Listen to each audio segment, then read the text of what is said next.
안녕하세요. 오늘도 사연살롱을 찾아주셔서 감사합니다. 서울 사는 30대 이혼녀예요. 직업에 귀천이 없다고 하죠? 저도 그렇게 믿고 있지만 세상 사람들은 안 그렇더군요. 특히 저희 시모는 직업 갖고 사람을 무시하고 비난해대기 일쑤였어요. 일반적이지 않은 직업을 갖고 있다고 말이죠. 전 전문대를 졸업하고 메이크업 아티스트로 일하고 있고 저희 친정엄마는 무당, 친정아빠는 사설 탐정이에요. 그런데 하필이면 남편이 종갓집 장손이었기에 보잘것없는 집안 딸내미가 뼈대 있는 가문에 멱칠한다며 얼마나 무시했는지 몰라요. 그놈의 종갓집이 뭔지 1년에 제사를 13번씩 지냈다니까요. 제사 꼬박꼬박 지내며 때마다 상다리 부러지게 차리려니깐 산 사람도 죽겠더라고요. 요즘 세상에 누가 1년에 13번씩 제사를 지낼까요?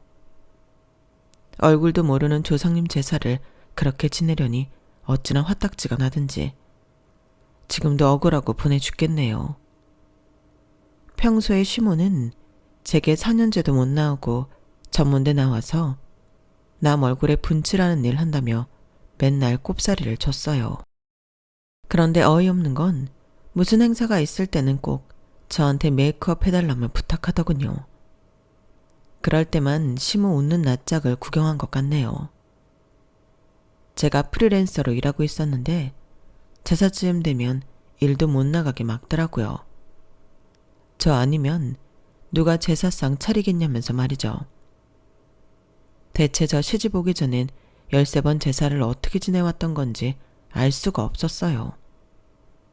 아주 며느리인 저를 일모시켜 먹어서 안달인 사람이었죠. 그동안 남편은 뭐 했냐고요? 남편은 순 거짓말쟁이에 비겁함이 겹겹이 쌓여 당최 속을 알 수 없는 인간이었어요. 키 185에 겉만 번지르르 해서 잘생기고 멀쩡한 사람인 줄 알았는데 역시 사람은 외모로만 판단할 건 아닌가 봐요. 특히나 평생을 함께 살아야 할 사람인데 눈에 콩깍지 씌인 채로 그냥 결혼까지 해버렸네요. 저희 친정엄마는 워낙 착하고 순한 분이니 결혼 전에 이렇게 당부하셨어요. 미연아, 여자는 결혼하면 벙어리 3년, 귀머거리 3년, 장님 3년이라고 했어. 아무리 너와 강서방이 쿨한 신세대라고 해도 무던한 인내심이 필요한 게 바로 결혼 생활이야. 요즘 이혼도 쉽게 생각하는 시대지만 웬만하면 이혼하지 말고 최대한 노력해봐. 끝까지 말야. 하지만 전 친정엄마 말을 지키지 못하고 남편과 끝내 갈라서고 말았네요. 이러한 선택은 저희 엄마 탓도 있어요. 어렸을 적 저희 친정엄마가 친할머니로부터 끔찍하게 당한 시댁살이를 목도했기 때문이에요. 친정엄마가 아빠와 만나고 절 임신하고 결혼하게 된 스토리를 들으면 진짜 끔찍한 스릴러 영화를 보는 것 같아요. 그놈의 시댁 때문에 말이죠. 절대 이혼은 안 된다는 엄마 말 안 듣고 이혼해버린 건 잘한 일 같아요. 제가 엄마처럼 인내하며 살다가는 미쳐버렸을 거예요. 아마 남편과 저 사이에 아이가 없었기에 더 쉽게 결정 내릴 수 있었던 것 같기도 하네요. 결혼하자마자 아이를 둘, 셋 정도는 바로 갖고 싶었어요. 평소에 지나가는 아이들만 봐도 너무 귀여워 죽겠거든요.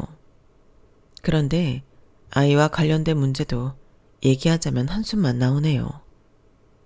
제 탓이 전혀 아니었거든요. 아휴, 남편과 시댁만 생각하면 아직도 자다가도 벌떡벌떡 일어나요. 너무 억울한 부분이 많았기 때문이에요. 사연살롱 구독자 여러분들께서 제 억울함 좀 풀어주시겠어요? 더불어 기구한 운명을 살아온 우리 엄마의 한도 좀 풀어주세요. 본인이 나름 무당이라 다른 영혼들의 한은 잘 풀어주면서 정작 본인 맘속에 쌓인 한은 못 풀고 있네요. 우리 모녀의 기가 막힌 사연을 한번 들어봐 주세요. 그럼 지금부터 시작할게요. 저희 엄마 아빠는 현재 소박하고 행복하게 잘 살고 계세요. 아마 친할머니 친할아버지가 애초에 안 계셨었다면 처음부터 지금까지 쭉 행복하게 살 수 있었을 거예요. 하지만 그놈의 돈이 뭔지 아빠 집안이 지방에서 꽤 크게 피역 사업을 하셨기에 아빠는 완전히 그 지방 프린스였어요. 실제로 아빠 보고 도련님이라고 부르시는 그 지역 어른들을 많이 보기도 했고요. 할아버지가 전쟁 때 이 지역으로 피난 와서 자수성가하며 일으킨 사업이라고 하더군요. 그러니 할아버지와 할머니는 며느리도 돈 많은 집안 딸내미가 들어와 자신들이 일으킨 부를 더 증폭시키고 싶었겠죠. 원래 돈 있는 사람이 더 욕심 많이 부리는 법이잖아요. 그런데 거의 고아나 다름없는 울 엄마가 공장에 말단 직원으로 들어와서 울 아빠랑 눈이 맞아버리니 우리 할머니 입장에선 엄청나게 충격이었겠죠. 아빠와 엄마 사이가 들킨 이후로 핍박받은 이야기는 정말 눈물 없인 들을 수 없는 스토리예요. 엄마로부터 이 이야기를 들을 때마다 감정이입이 되어 눈물이 흐르곤 했죠. 네 할머니가 얼마나 독한 양반이었냐면 내가 네 아빠와의 사이에서 덜컥 혼전 임신이 되어 우리 미연이를 갖게 되자 엄청나게 공격해 오더구나.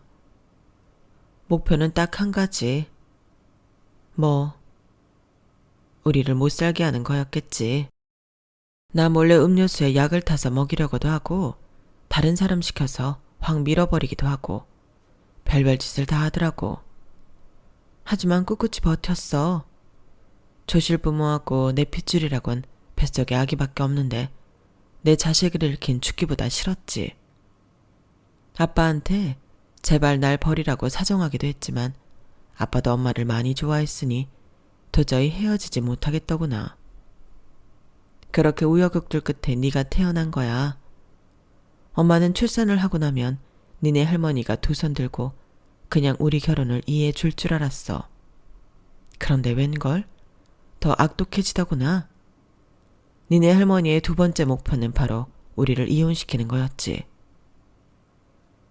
엄마는 이렇게 시댁에 의해 핍박받는 속에서도 최대한 잘 살아보려 하셨어요.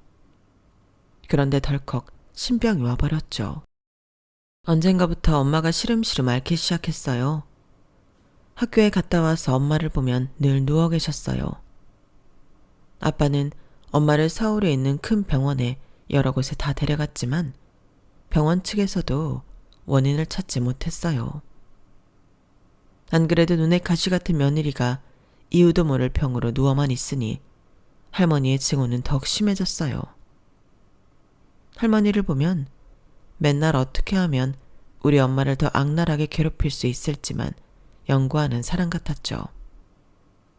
어린 저에게 엄마에 대해 아주 나쁘게 말하는 건 기본이었어요. 얘 미연아, 저년 저기 또 쳐누워있는 것 좀 봐라.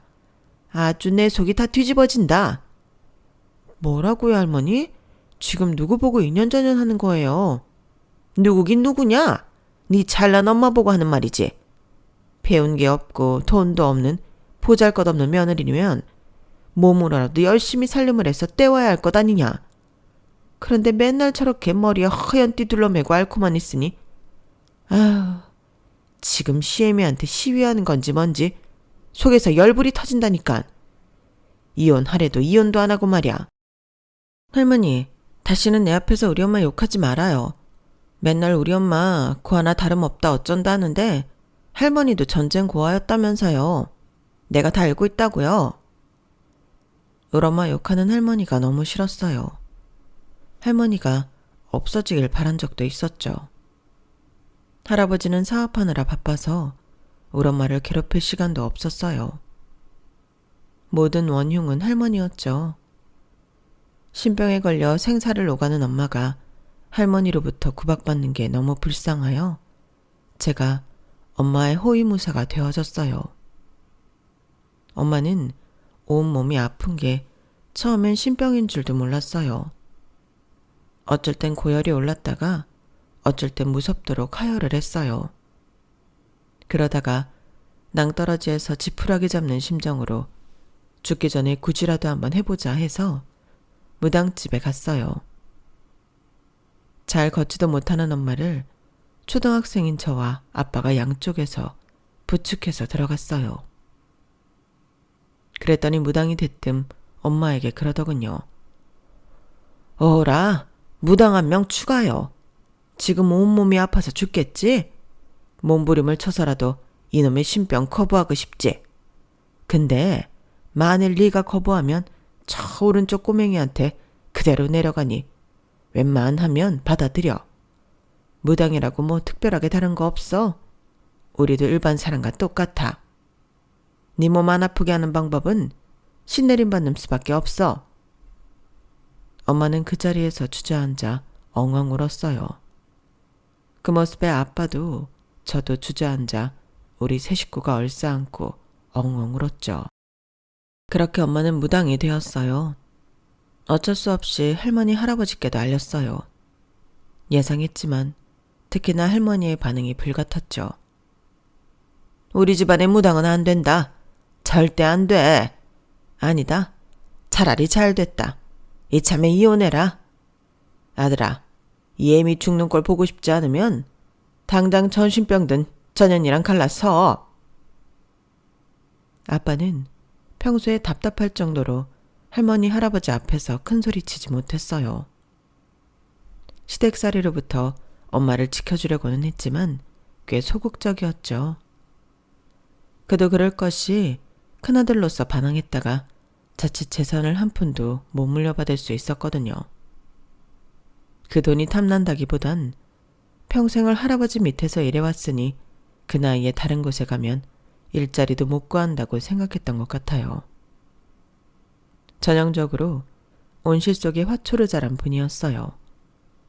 그런 아빠도 엄마가 저렇게 아파서 어쩔 수 없이 신내림을 받게 되자 적극적으로 변호해 주더군요. 엄마, 제발 그만 좀 하세요. 사람이 다 죽어가게 생겼는데 그럼 가만히 있어요? 신내림이든 그보다 더한 짓이든 사람 먼저 살리고 봐야 할 거 아니에요. 무당되면 사람이 달라져요? 미연엄마는 그대로 미연엄마예요. 저 앞으로 가만히 있지 않을 거예요. 이혼 같은 소리 절대 꺼내지 마세요. 평생 순종할 것 같던 아빠가 이렇게 강경하게 나가자 할머니는 더 악독하게 나가더군요. 참으로 지독한 양반이었어요. 정말 악마가 따로 없었죠. 어느 날인가 학교에 다녀와 보니 엄마가 갑자기 없어졌어요. 쪽지 한 장 달랑 남겨두고 말이죠. 쪽지엔 이렇게 써 있었어요. 난 그동안 다른 남자가 있었어. 이 생활이 다 지겨워. 무당 생활을 하더라도 다른 지역에서 자유롭게 하고 싶어. 난 당신과 미연이를 더 이상 사랑하지 않아. 다른 남자랑 딴 살림 차릴 거야. 절대 날 찾지 마. 책임감이라면 전쟁터에 나간 군인보다 더 투철한 우리 엄마가 저와 아빠를 뒤로하고 집을 나가버리다니 믿을 수 없었어요. 너무 큰 충격이었죠. 울부짖으며 아빠에게 당장 전화했어요. 아빠, 엄마가 쪽지만 당장 남겨놓고 집을 나갔나 봐요. 얼른 집에 들어와 봐요. 큰일 났어요. 곧 아빠가 왔고 아빠는 당장 경찰에 신고했어요. 경찰 대동하에 우린 다 같이 집 밖에 설치된 CCTV를 확인했어요. 그런데 엄마는 이 집을 제 발로 걸어나간 게 아니더군요. 아빠 말에 의하면 그 쪽지조차 엄마의 필체가 아니었어요. 누가 썼는지는 뻔할 뻔짜였죠. 엄마는 거의 끌려나가다시피 구급차에 실려 어디론가 급히 갔어요. 뒤에서 할머니가 팔짱 끼고 노려보는 것까지 CCTV에 찍혀 있었죠. 멍청한 할머니의 어설픈 계략이었던 거예요. 아빠는 경찰을 돌려보내고 할머니를 당장 소환했어요. 엄마, 미연 엄마 어딨어요? 엄마가 미연 엄마를 구급차에 실어서 어디로 보내버린 거예요? 대체 미연 엄마 어딨어요? 당장 사실대로 말해주지 않으면 나 진짜 가만 안 있을 거예요? 뭐야? 너 이 엄마한테 대드는 거냐? 너 와이프한테 미쳐서 자꾸 까불면 엄마랑 아버지가 너한테 유산 한 푼도 안 물려주는 수가 있어. 이 세상에서 가장 중요한 게 돈이야. 돈 없으면 너 어떻게 살려고 그렇게 눈을 희번떡거리며 뻗대? 엄마, 나 돈 필요 없어요. 오늘부로 나 엄마랑 절연합니다. 자식 없는 셈 치세요. 양자를 드리던가 마음대로 하라고요. 얼른 미연 엄마 어디 있는지만 말해요. 나 미치는 꼴 보고 싶지 않으면 얼른 말하라고요. 할머니는 분함에 부들부들 떨면서 쪽지에 대충 전화번호 하나를 적어서 던지시더군요. 신병인지 무당인지 그거 다 망상이고 정신병이다.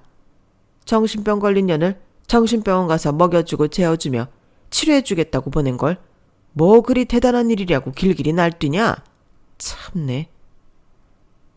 참으로 어이없죠. 할머니가 며느리인 우리 엄마를 정신병원에 강제로 감금시켜버린 거예요.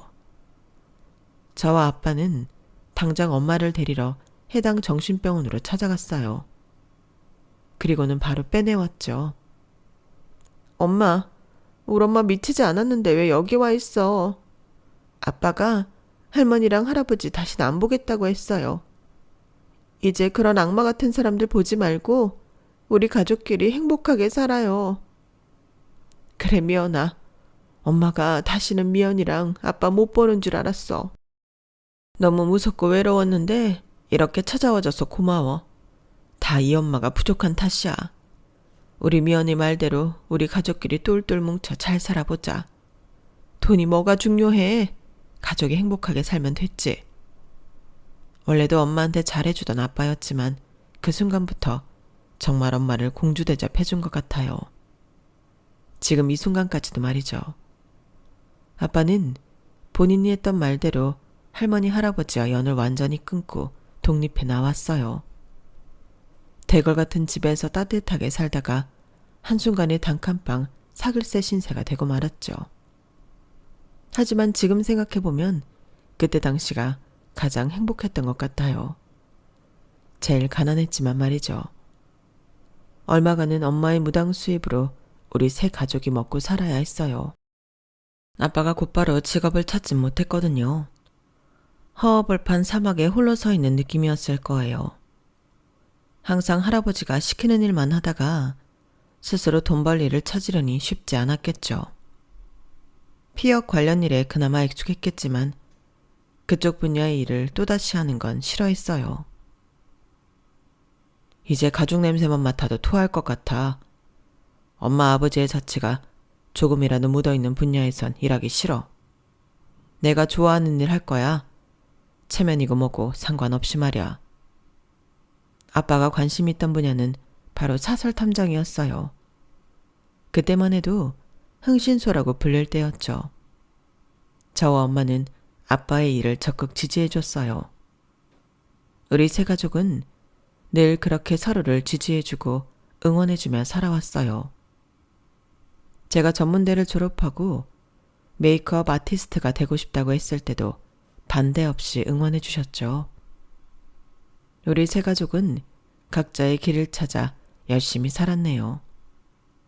우리가 할머니 할아버지의 그늘에서 벗어나 자유를 되찾은 지 10수년이 흐르고 어느 날인가부터 엄마가 좀 이상한 얘기를 꺼내셨어요. 미연 아빠, 어머님이랑 아버님한테 한번 찾아가 봐야겠어요. 아무래도 몇 주 전부터 계속 성난 불이 보여. 너무 끔찍하고 잔인한 불 말이야. 내 육신이 땅끝까지 꺼지는 기분이고 자꾸 꿈에 어머님 아버님이 나타나. 안 좋아도 너무 안 좋은 징조 같아. 얼른 찾아가 봐요. 그러나 이미 10수년 동안 연락을 끊고 살았던 아빠는 거절했어요. 싫어. 나 없이도 우리 엄마 아버지는 잘 사실 거야. 비역 사업도 잘 되고 있을 거고 그 놓친 애들 아마 나 만나면 또 당신이랑 이혼해라 어쩌라 하실 거야. 보통 내기 분들이 아니니 말이야. 그냥 암몽이겠지. 신경 쓰지 말아요. 당신 너무 과로해서 그럴 수도 있어. 요즘 당신 찾는 손님들이 가득이잖아. 쉬엄쉬엄 해요. 그리고는 며칠 후 경찰이 아빠에게 연락해 왔어요. 할아버지가 하던 피혁 사업은 거의 사양길에 접어들었고 딱 하나 남은 게 생산 공장이었는데 그마저도 큰 화재로 다 타버렸다고 하더군요. 할아버지는 그 화재 속에 공장 내에 금고니 뭐니 돈 되는 걸 찾으러 들어갔다가 그만 나오지 못하고 돌아가셨다고 해요. 그놈의 왼수 같은 돈 때문에 모든 걸 잃어버리신 거죠. 할아버지의 본인이 목숨까지 말이죠. 그 소식을 들은 아빠는 현장에 가서 할머니를 모셔왔어요. 할머니 할아버지는 대궐 갔던 집도 다 뺏기고 공장 한켠 기숙사를 개조해서 살고 계셨기에 오갈 데 없는 실정이었죠. 할아버지까지 돌아가시고 모든 걸 다 잃었다는 상실감과 충격에 할머니는 정신줄을 놓으셨더군요. 10수년 만에 만난 할머니는 더 이상 꼬장꼬장하고 호랑이 같은 사람이 아니었어요. 건장했던 체격은 한 20kg은 넘게 빠졌는지 할머니가 되어 있더군요. 백발이 성했고 눈에 초점이 없었어요. 허공만 바라보며 엉엉 울고 다녔어요. 엄마는 할머니로부터 당한 게 엄청 많았음에도 불구하고 힘없는 노친네가 된 할머니를 불쌍히 여겼어요. 어머님, 겨우 이렇게 초라하게 되시려고 그렇게 절 구박하셨어요? 저희 가족을 내치셨으면 보란듯이 100살까지 떵떵거리며 잘 사셨어야죠. 어떻게 사람이 이렇게 변할 수가 있어요. 제발 무슨 말씀이라도 해보세요. 전처럼 인연전연 하면서 저한테 욕이라도 좀 해보시란 말이에요. 정신줄까지 나버린 할머니는 그날부로 우리 엄마를 줄줄 따라다니는 애가 돼버렸어요. 그것도 모자라 우리 엄마한테 늘 엄마, 배고파 하면서 말이죠. 하도 엄마 곁에서 안 떨어지려고 해서 아예 옆에 앉혀놓고 무당일을 하셨어요. 저희 세 가족이 꽤 돈을 잘 벌고 있었기에 24시간 돌볼 수 있는 간병인을 두기도 했죠. 예전 일 생각하면 꼴도 보기 싫은 할머니였지만 엄마가 하도 할머니를 애처로워하니 저도 측은지심이 생기더군요. 참 마음씨 좋은 우리 엄마다운 행동이었죠. 아빠도 일을 하지 않는 시간엔 모조리 할머니 돌보는데 에너지를 쏟아 부었어요. 그런 저희 가족의 노력에도 불구하고 할머니는 딱 1년 반 정도 사시다가 저 세상으로 떠나버리셨어요. 예고도 없이 갑작스레 쓰러지셔서 중환자실에 들어가게 됐고 얼마 못 사신다고 하자 엄마가 잠깐 일을 제쳐두며 할머니 곁을 지켰어요. 할머니는 그토록 구박하던 며느리 품에서 결국 돌아가셨죠. 할머니 장례와 굿까지 정성스레 해드렸어요. 그 과정에서 가장 많이 운 것도 저희 엄마네요. 전 아직까지도 엄마의 심정이 이해가 잘 안 가요.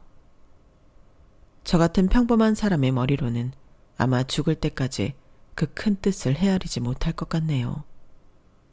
우리 가족은 다시 일상으로 돌아왔어요. 저는 정말 밤과 낮, 새벽을 가리지 않고 미친 듯이 열심히 일했거든요.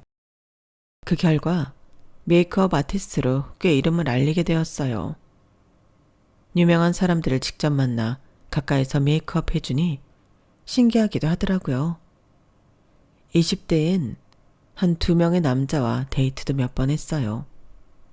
그런데 제 일이 프리랜서다 보니 일하는 시간도 일정치 않았고 일 욕심이 있다 보니 남자와 데이트하는 시간 자체가 좀 아깝게 느껴지더군요. 그러다 보니 진지한 관계로 발전할 수가 없었죠 뭐. 그렇게 30대가 되자 약간 똥줄이 타기 시작했어요. 비혼주의도 아니고 아이 2, 3 정도 낳고 행복한 가정 꾸리며 살고픈 꿈이 있었거든요. 그런데 현실은 맨날 눈 뜨면 일만 하러 다니니 이러다 노처녀로 늙어 죽는 게 아닌가 싶었어요. 그때부터 제가 일을 열정적으로 했듯이 결혼할 남자도 열정적으로 찾았던 것 같아요. 주변 사람들한테 아쉬운 소리 잘 못하는데 괜찮은 남자 소개시켜달란 부탁도 넙죽넙죽했어요. 밥 한 끼 사주기도 하고 공짜로 메이크업도 해줘가면서 말이죠. 그렇게 소개팅을 몇 번 했는데 다 꽝이었어요. 제가 소개팅남을 괜찮게 생각하는 경우엔 그 남자가 절 퇴짜놓았어요. 반대로 진짜 별로인 사람이 저한테 대시하기도 했죠. 소개팅으로 짝을 찾기가 정말 어렵더군요. 그런데 남자친구를 의외의 경로로 찾게 되었어요. 저희 SNS를 보고 모르는 남자가 메시지를 준 것이었어요. 본인은 초등학교 교사며 집안도 다 교사 집안이고 이상한 사람 아니라고 설명을 장황하게 했어요. 그러면서 절 한번 실제로 만나보고 싶다더군요. 뭔가 귀여웠어요. 학생들 가르치는 교사가 설마 이상한 사람이겠어 싶어서 저도 좀 예쁘게 꾸미고 약속 장소에 나갔어요. 저도 그 남자를 사진으로만 접하고 나갔는데 얼굴이 워낙 작아서 사진상으로는 키가 작아 보이더군요. 그래서 약속 장소에서 키 작은 남자만 찾고 있었는데 저쪽에서 웬 마네킹 같은 사람이 걸어오더라고요. 얼굴이 영화배우 뺨치게 잘생기고 키도 크고 무엇보다 비율이 마네킹 비율이었어요. 그 남자의 얼굴 뒤로 후광이 비치더군요. 제 머릿속에선 종이 울렸어요. 첫눈에 완전히 반해버렸죠. 하지만 첫 만남에 체면은 차려야 했기에 최대한 정신 차리고 흠뻑 빠진 티를 안 내려 했어요. 그래도 자꾸만 저절로 올라가는 입꼬리를 주체할 수 없었죠. 장태수 씨 맞죠? 키가 이렇게 크신 줄은 몰랐어요.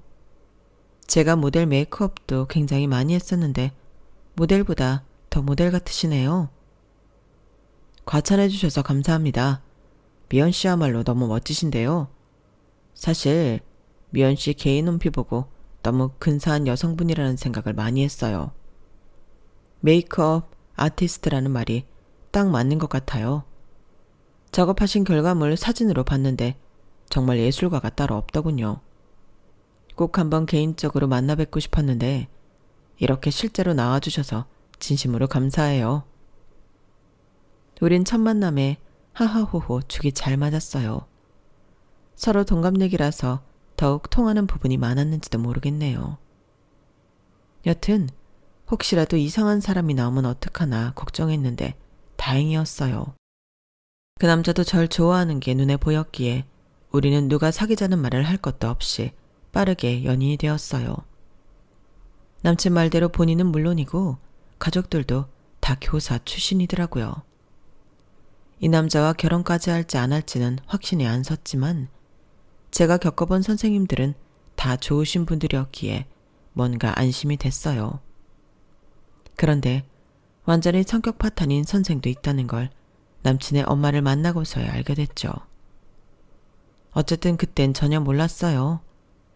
제가 스스로 말은 섣불지고 불구덩이로 들어가는 짓을 하고 있다는 걸 말이죠.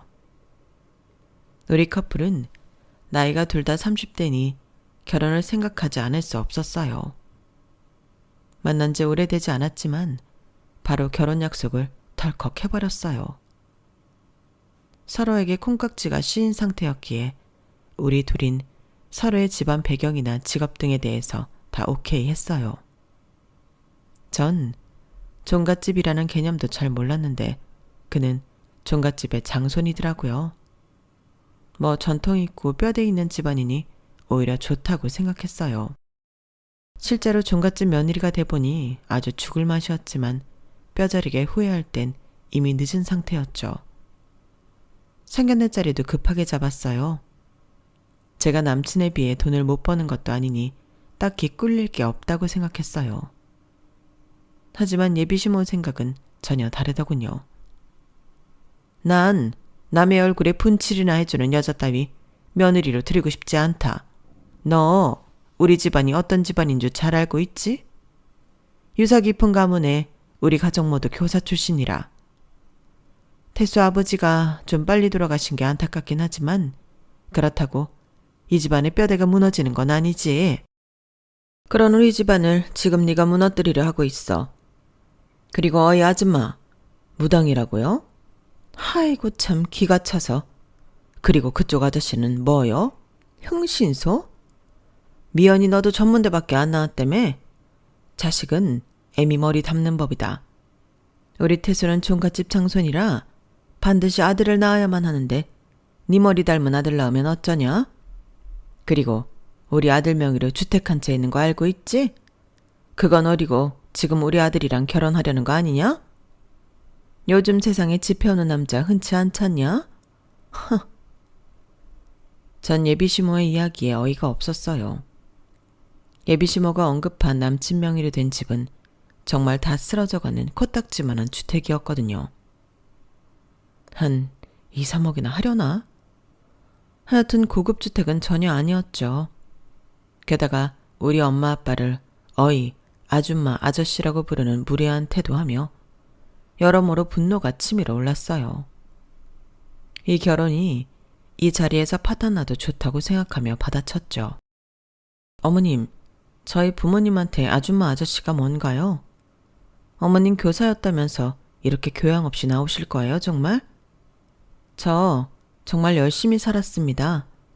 사회에서 충분히 인정도 받고 수입도 태수 씨보다 높아요. 그런데 제가 왜 이런 취급을 받아야 하죠? 이 결혼 안 하면 그만입니다. 엄마 아빠 일어나세요. 집에 갑시다. 전 아빠와 함께 먼저 휙 나와버렸지만 엄마는 예비시모에게 다가가 웃음에 연락처를 묻더군요.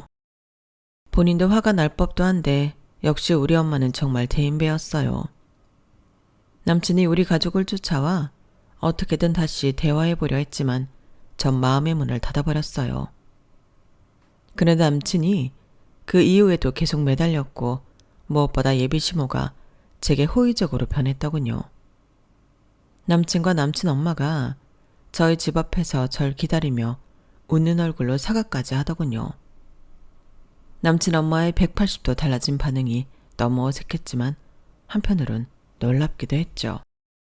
예미연아, 안사돈이랑 얘기 잘 맞췄다. 그땐 내가 좀 너무했지? 이제 그만 섭섭해하고 다시 우리 아들하고 결혼 잘 추진해봐. 이왕 이렇게 된 거 인연이다 생각하고 며느리로 인정해 줄 테니? 저희 엄마가 어떻게 예비시모를 구워 삶았는지 궁금해지더군요. 엄마한테 여쭤봤지만 말해주지 않았어요. 어쨌든 찜찜한 마음을 뒤로한 채 저 또한 아직 남친을 사랑하는 마음이 있었기에 맞바람에 개눈 감추듯 얼른 결혼식까지 마쳤어요. 혼인신고도 하고 말이죠. 메이크업 아티스트라서 일을 하면서 종갓집 며느리 역할까지 하는 건 정말 고된 노동이었어요. 좁은 집에 손님들은 왜 그리도 많이 오는지 하도 많아서 누가 누군지도 모르겠더라고요. 얼굴도 모르는 죽은 조상 제사를 지내다가 사람인 제가 죽게 생겼더군요. 그래도 아직은 신인 며느리이니 책 잡히지 않으려 최선을 다했어요. 종갓집 며느리인 절 보는 시댁 쪽 친척들마다 매번 하는 소리가 똑같았어요. 그래서 장소는 언제 보여줄 건데? 꼭 아들 낳아야 한다. 종갓집에서 딸 낳아봤자 쓸모도 없는 거야. 결혼한 지 언젠데 아직도 애가 없어. 꼭 기억해라. 고추 달린 아들이다 아들. 그놈의 아들 타령 정말 지겨웠어요. 하지만 자꾸 주변에서 쪼아대니 저도 아기를 빨리 갖고 싶은 심정이었어요. 생각보다 아이 갖는 게 어렵더군요. 그때쯤에 시모도 엄청 쪼아대고 있었기에 그 또한 스트레스였죠. 에휴, 20대 며느리를 데리고 왔어야 하는데 30대 며느리를 들였더니 이렇게 애가 안 생기네 그려. 총갓집 체면이 말이 아니다. 너 때문에. 니네 엄마 용한 무당이라며. 니네 엄마한테 가서 굳이라도 버리던가 해서 애 좀 만들어 와봐라. 이럴 때라도 써먹어야지. 니네 엄마도 또 뭐하냐? 혹시 무당이라고 사기치고 다니는 건 아니고? 제 욕은 참아도 우리 엄마 욕하는 건 못 참겠더라고요. 어머님, 왜 가만히 있는 우리 엄마 욕해요? 어머님은 교사 퇴직하시고 연금까지 다 날릴 만큼 사치왕이잖아요. 어머님보다 알뜰하게 열심히 살고 있는 우리 엄마가 100배 나아요. 시모도 딱히 살 곳이 마땅치 않았기에 남편 명의인 주택에서 함께 살고 있었는데 스택살이가 정말 힘들었어요. 방에서 펑펑 운 적이 한두 번이 아니었죠. 어쨌든 더 나이 들기 전에 아이를 갖고 싶었기에 남편과 병원에 가보자고 했어요. 하지만 남편은 자연적으로 임신하기를 원한다면서 매번 거부하더군요. 어느 순간 제가 폭발해버렸죠. 몇 년을 노력해도 안 생기는 걸 언제까지 자연적으로 생기길 기다리자는 거야? 나 맨날 어머님한테 구박받는 거 보고도 그래? 나 힘들어. 더 이상 자기랑 어머님 비위 맞추고 시댁 제사 지내는 거 못하겠다고. 이렇게 살 거면 차라리 이혼해. 저의 폭탄 선언에 남편은 화들짝 놀라며 이실직고 하더군요. 자기야, 놀라지 말고 들어. 나 예전에 축구하다 다쳐서 혼자 비뇨기과 검진을 받은 적이 있어. 그때 처음 알았어. 나 무정자증이라는 걸. 뭐? 무정자증? 그게 무슨 말이야? 정자가 없다는 거야? 지금 장난해? 그럼 당신은 아이를 가질 수 없는 남자라는 거야? 근데 왜 당신 가족이며 친척들은 나보고 애기 낳으라고 난리야? 왜? 내가 무정자증인 걸 몰라. 비밀로 해줘 제발. 최대한 끝까지 비밀에 붙이고 싶어. 엄마나 다른 친척 어른들도 장선이 나만 바라보고 있는데 실망시키기 싫어. 순간 정말 등신 같은 남편을 때려 죽이고 싶은 걸 참고 또 참았어요. 그럼 나만 병신대라는 거야? 애 못 낳는 여자로 끝까지 남는 거냐고. 나 구박받는 거 보고도 비밀에 붙이라는 말이 나와? 남편은 제 앞에서 무릎까지 꿇으면서 비밀로 해달라는 말을 100번도 더 하더군요. 언젠간 본인 입으로 가족들한테 밝히겠다면서 말이죠. 전 이 결혼을 계속 지속시켜야 하는 건지 너무 혼란스러웠어요. 그런데 남편에 대한 신뢰를 완전히 잃게 되는 또 다른 사건이 벌어지고 말았어요. 아주 낡은 주택이었기에 다락방이 있었는데 그곳까지 청소를 하다가 웬 핑크색 일기장을 발견했어요. 내용이 많이 적힌 건 아니었고 앞에 5, 6장 정도만 글이 적혀 있더군요. 글 중에 남편과 시모의 이름이 나오길래 집중해서 끝까지 봤죠. 그런데 거의 막판에 힘겹게 써내려간 글씨가 너무 충격적이었어요. 내가 병으로 다 죽어가는 마당에 남자친구와 그의 엄마는 내게 남은 이 집을 뺏어갈 궁리만 하는 것 같다. 그들은 악마다. 내 어린 동생도 고아원에 보냈다고 한다. 내가 조금의 힘이 남아있다면 이 집을 내 동생 앞으로 남기고 싶은데 숨 쉴 힘도 없다. 슬프다. 그녀가 남친이라 칭한 사람은 바로 내 남편 장태수였고 그의 엄마는 내 시모였어요. 이 코딱지만한 집을 아픈 여친에게서 빼앗았던 거죠. 다 죽어가는 여친의 어린 남동생은 고아원에 보내고 말이죠. 정말 악마가 따로 없었어요. 전 이 내용을 남편에게 바로 물어보지 않고 일단 사설 탐정 일을 하는 친정 아빠에게 알렸어요. 아빠, 지금부터 내가 하는 말 잘 듣고 이 집 관련돼서 장서방의 죽은 전 여친과 어떤 일이 있었는지, 고아원에 버려졌다는 그 남동생은 지금 어디 있는지 좀 파악해 주세요. 부탁드려요. 이 일기장과 함께 아빠에게 제가 아는 모든 사실을 알려드렸어요.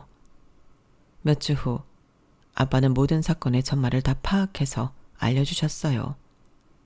그리고 전 이 악마 같은 모자와 모든 걸 다 끝내버리기로 결심했어요. 마음이 참 아프고 힘들었지만 확고하게 결심이 서니 차라리 낫더군요.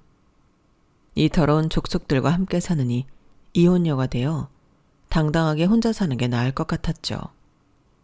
그런데 친정엄마의 환갑이 다가오고 있었어요.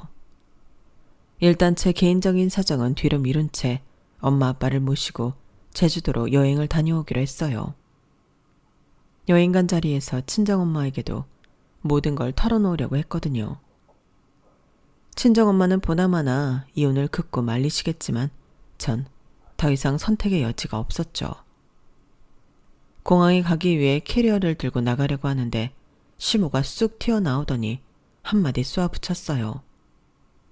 야, 전현이 미쳤나? 너 제사인데 상은 누가 차리라고 여행을 쳐간다는 거야? 다 늙은 내가 혼자 쎄빠지게 고생하라는 거냐? 나쁜 것. 그러자 남편이 옆에서 맞는 말이라며 고개를 끄덕이더군요. 전 그 길로 속사포로 랩을 하듯이 다 질러버렸죠.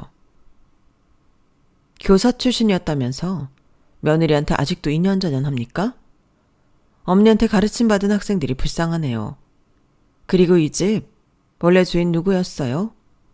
김경숙, 당신의 전 여친. 아파서 죽어간 당신 전 여친 경숙 씨의 명의 뺏어서 자리 잡으니 좋더냐? 그리고 그 동생 김경철은 고아원에 갖다 버렸다며? 전 여친이 죽으면 이 집 명의를 그 남동생한테 줬어야지. 왜 당신들이 여기 둥지 틀고 있는 건데? 이 나쁜 인간들아. 어머니 귀한 아들의 충격적인 비밀 하나 알려줄까요? 당신 아들 정자가 하나도 없답니다. 그렇게 맨날 고추고추 하더니 아들 고추 속에 정자가 하나도 없다는데 내가 무슨 수로 애를 임신해요? 종갓집 대를 잇는 게 그렇게 중요하다면 이미 아들 하나쯤 딸린 여자한테 재혼을 시키든 마음대로 하시죠. 난 이제 이 집안과 인연 끊겠습니다. 아참, 이 집은 내가 돈을 퍼 부어서라도 법적으로 경숙 씨 남동생한테 돌려놓을 테니 기대하시라고요. 전 마당에 침을 퇴 뱉어버렸어요. 특히 시모가 난리가 났죠. 야 아들아, 정자가 없다니 무슨 말이냐? 완벽한 우리 아들이 그럴 리가 없다. 그럼 우리 집안은 대체 어떻게 되는 거냐? 그리고 저기 집에는 경숙이에 대해 어떻게 알고 있는 거냐? 네가 말했냐? 아휴, 이 썩을 놈아. 저기 집애가 이 집까지 다 뺏는다잖냐. 얼른 가서 말려봐라. 거짓말쟁이이자 위선자 남편은 대문을 나서려던 제 바지가랑이를 잡고 늘어졌어요. 미연아, 자기야, 제발 내 말 좀 들어봐. 이미 죽은 사람은 죽은 사람이고 산 사람은 살아야 하잖아. 이 집을 우리한테서 뺏는다는 게 말이 돼? 그럼 나랑 엄마는 어디서 살으라고. 그러지 마 자기야. 제발 용서해줘. 뭐든지 말야. 참네. 죽은 조상을 위해 그렇게 제사를 쳐 지내더니 이제 와서 산 사람 타령이냐? 이 못돼 처먹은 작자들 같으니. 난 한 번 한다면 하는 사람이야. 당신이랑 당신 엄마 가만두지 않을 거라고. 그들에게 복수를 한다는 게 아니라 잘못된 걸 바로잡고 싶었어요. 전 제 돈 주고 변호사를 사서 남편의 전 여친 남동생에게 이 집을 돌려주기 위해 갖은 애를 썼어요. 여러 번 재판 끝에 제가 원하는 대로 명의가 이전되었어요. 전 남편과 전 시모는 그 집에서 쫓겨나게 되었고요. 이 일을 계기로 특히 시모가 사치병에서 좀 벗어나지 않을까 싶습니다. 또한 살던 집이 없어졌으니 길에서 제사를 지낼 수도 없고 제사가 좀 줄어들지 않았을까 싶네요. 속이 다 시원합니다. 나중에 알게 된 사실인데 상견례 마치고 바득바득 반대하던 시모에게 저희 친정엄마가 억 단위의 돈을 주었다더군요. 그 사실을 이혼하고 알게 되었죠. 시모가 집 뺏기고 저한테 따지러 찾아온 적이 있었는데 그 돈 얘기를 꺼내면서 크게 나무랐어요. 어머님, 아니 아줌마, 자꾸 이런 식으로 나오시면 그때 우리 엄마가 쥐어준 돈까지 다 뺏어올 거예요.